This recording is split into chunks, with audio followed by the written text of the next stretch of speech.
Bonjour YouTube, je suis Sébastien et c'est une autre belle journée. Il y en a encore deux de prévues après celle-là. Donc aujourd'hui, on attaque le mortier sur le mur. Alors première étape après le piquage, je vais aller repasser un coup de Karcher. Et ensuite, je vais faire mon dosage pour faire un lot de mortier dans la bétonnière qu'on va emmener aussi. Bref, j'ai tout un tas de choses à déplacer dans le jardin qu'il faudra ranger après. C'est un peu pénible, mais j'ai pas le choix. Et si tout se passe bien, bah on va avoir fait un bout de mur ce soir au mortier. Je suis allé faire des courses ce matin, j'ai acheté des poches de carreleur différentes. On verra si elles sont mieux. Et une balance pour pouvoir peser les seaux, puisque le colorant se met en pourcentage du poids de tradi blanc de chaux. Donc ça demande un peu de mathématiques, mais c'est ce qu'on va faire après avoir passé le coup de Karcher. Devinez qui vient de passer. Regardez. Une CNC. Ils sont pas trop mignons les petits moteurs, hein? On manquait de puissance, mais c'est pas le sujet. On a plein de petites choses. La toute petite broche. Et si on regarde en dessous, on a la table et des profilés. Et il y a un troisième étage. Bon. J'adorerais jouer avec ça. Mais malheureusement, on va aller faire du mortier d'abord. Faut profiter de la météo.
Voilà, il n'y a plus qu'à laisser sécher.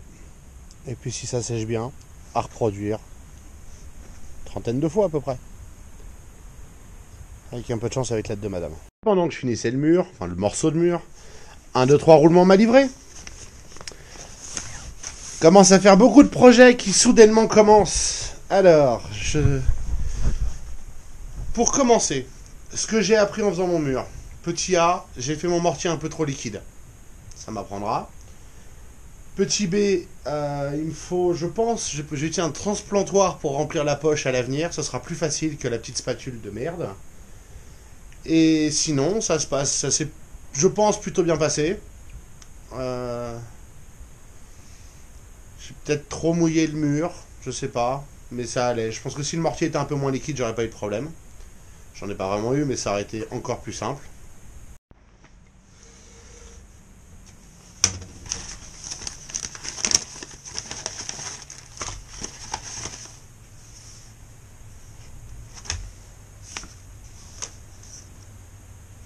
Bon, l'affiche qui dit venez découvrir notre nouveau site, c'est sympa.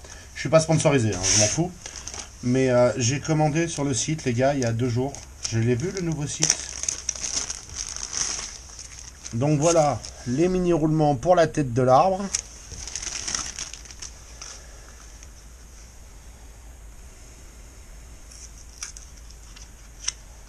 Et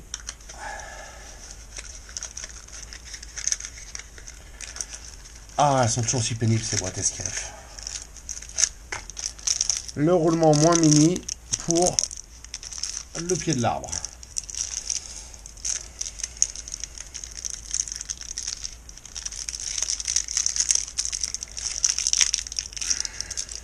Bon, voilà.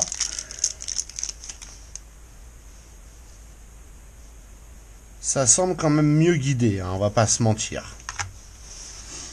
Voilà, donc là, les roulements de la perceuse sont changés, il n'y a plus de jeu dans le mandrin, on verra, j'ai pas de bête à la percer là tout de suite maintenant évidemment, mais c'est mieux, elle fonctionne, les vitesses se choisissent et on sent plus clac-clac quand on touche le mandrin.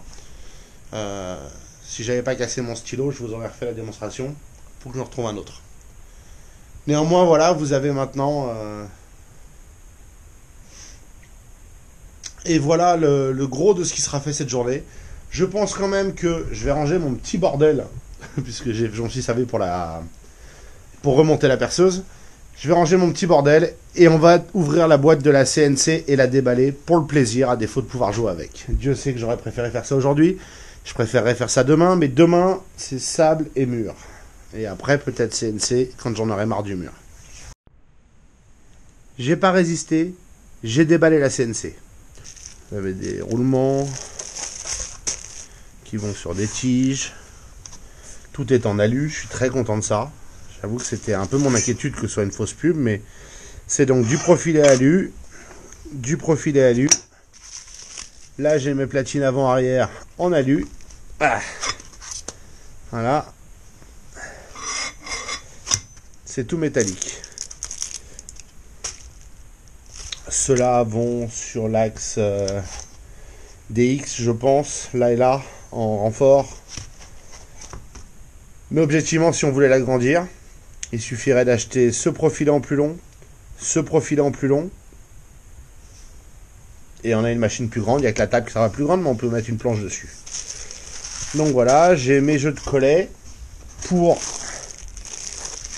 la mini broche là. Je pense que ça va être le point faible de la machine. Les petits moteurs trop mignons. Voilà. Je pense que ça, la taille au-dessus aussi, ferait beaucoup de bien à cette machine. On a du câblage, on a des supports de tige, on a une clé USB. Je suis content d'être sur Mac pour la brancher. Ça, c'est les embouts en V à 60 degrés. La carte de contrôle. Bref, il y a tout un tas de choses dans cette petite boîte. On a du fil, on a un laser, on a des lunettes de laser, on a du fil, on a un pinceau, une alimentation. Je ne sais pas ce que c'est que ça. Ah, c'est le contrôleur façon manette de Nintendo des années 80. Voilà. Des colliers, quelques outils. Bref. Et ça, c'est l'axe Z. C'est pas mal. C'est tout en métal. Il n'y a pas de pièces imprimées en 3D ou peu importe la façon dont elles sont produites dans la majorité de ces mini 3018 là, CNC. Là, c'est tout en métal. Voilà. Je meurs d'envie de l'assembler. Je vous mens pas. Mais il est 20h30, 21h. Je suis fatigué, j'ai froid, j'en ai plein le dos après le mur. Donc je vais courageusement m'arrêter là et pas prendre le risque de faire une connerie lors de l'assemblage qui me ferait le faire 2 fois. Hein, c'est aussi pénible ça. Et donc je vous souhaite une excellente soirée. Je vous remercie d'avoir suivi cet épisode et je vous retrouve demain avec du sable, du mortier, du mur et peut-être de la CNC.